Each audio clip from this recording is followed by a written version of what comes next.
I'm Josephine Knowles. I work with Beyond the Streets, and we've been speaking to the Violence Against Women Network today.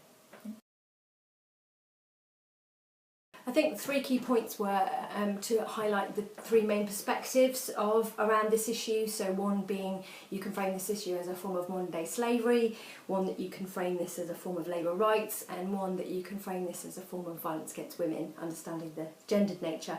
And I think it's just good to recognise that there are different perspectives, but those perspectives will have different outcomes of what it looks like on the ground.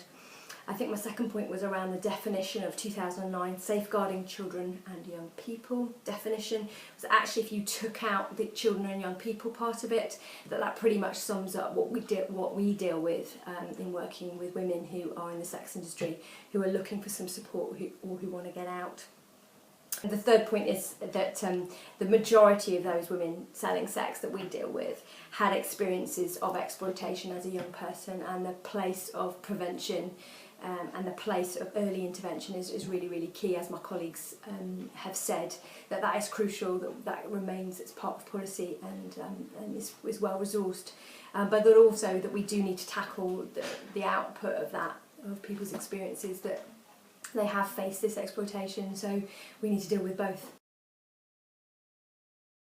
For us, understanding that prostitution can be framed as a form of violence against women is helpful, because that sort of raises all sorts of questions around legislation and where it sits, and I think that's a really good thing to understand.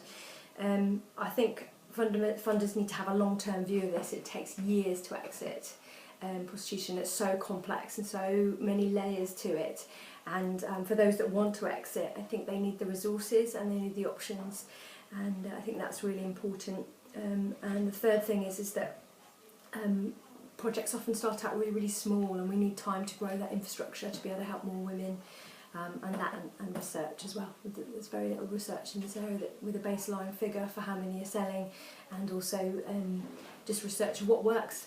There's very little, so I think there's a lot we can do together in partnership with funders and with service providers.